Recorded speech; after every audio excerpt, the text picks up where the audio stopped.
Form में से पहले पब्लिश करने से पहले हमें किन बातों का ध्यान रखना चाहिए वो मैं आपको बताने जा रही हूँ।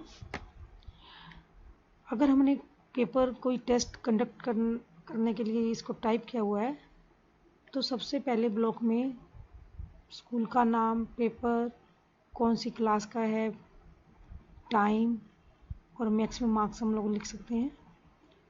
नेक्स्ट ब्लॉक जो होता है उसमें हम बच्चों से उनका नाम पूछ सकते हैं और जो नेम पूछने के लिए आपको शॉर्ट आंसर ही सिलेक्ट करना चाहिए और इसको रिक्वायर्ड कर देना चाहिए। नेक्स्ट हम बच्चों से जान सकते हैं कि उनका सेक्शन कौन सा है। सेक्शन करने के लिए आपको ड्रॉप डाउन सिलेक्ट करना चाहिए या फिर मल्टीपल चॉइस को प्रेफर करना चाहिए। उससे क्या होगा कि आप यहाँ पर section A B C D जितने भी हैं वो लिख सकते हैं, तो बच्चे को सिर्फ सिलेक्ट ही करना पड़ेगा। इसको भी आप रिक्वायर्ड कर सकते हैं। नेक्स्ट, अगर आपका पेपर एक या उससे ज़्यादा स्कूलों में पब्लिश हो रहा है तो आप यहाँ पर स्कूल सिलेक्ट कर सकते हैं और उन स्कूल्स के नाम यहाँ पर डाल सकते हैं, तो बच्चा इनमें से किसी पे भी टिक कर देगा।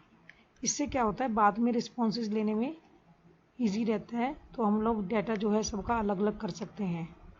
पेपर बनाने के बाद अब और किन बातों का ध्यान रखना चाहिए हमें, पहले तो उसको प्रीव्यू में सारा चेक कर लें कि इसके पॉइंट्स वगैरह ठीक से आ रहे हैं। नेक्स्ट आपने इसके सेटिंग में देख लीजिए, सेकंड में पहला जनरल ऑप्शन आ रहा है, इसमें आपको लिमिट टू 1 रिस्पॉन्स करना है। इससे क्या होगा कि एक स्टूडेंट एक ही बार मोबाइल पे इस टेस्ट को ओपन कर सकता है। वैसे तो वो और भी मोबाइल पे बार बार ओपन कर सकते हैं, लेकिन एक मोबाइल पे एक ही बार ये ओपन होगा। नेक्स्ट है प्रेजेंटेशन, इसमें वो शो प्रोग्रेस बार अगर इसको ऑन करना चाहो तो ठीक है, नहीं तो कोई ज़्यादा ज़रूरी नहीं है। कन्फर्मेशन मैसेज में आप कुछ मैसेज डाल सकते हो कि आपके पेपर होने के बाद उनको क्या मैसेज आए। नेक्स्ट ऐसे में क्विज़ को जैसे ही क्लिक करते हैं तो पहले हमें इसको ऑन करना चाहिए, क्योंकि ये पहले ऑफ होता है, इसको हमें ऑन करना है। जैसे ही ये ऑन होगा तो हमारे पास ये आ जाएगा रिलीज ग्रेड। तो इसमें जब हम लोग इमीडिएटली आफ्टर ईच सबमिशन पे क्लिक करते हैं तो पेपर जब आप बच्चे सबमिट करेंगे तो उनका ग्रेड उसी टाइम पता लग जाएंगे, अगर आपने उसमें आंसर की साथ में सेट कर रखी है तो। नेक्स्ट हमारा इम्पोर्टेंट है ये portion, respondent can see missed question. जो बच्चे पेपर के दौरान किसी का कुछ रह गया तो वो मिस क्वेश्चन दे सकते हैं।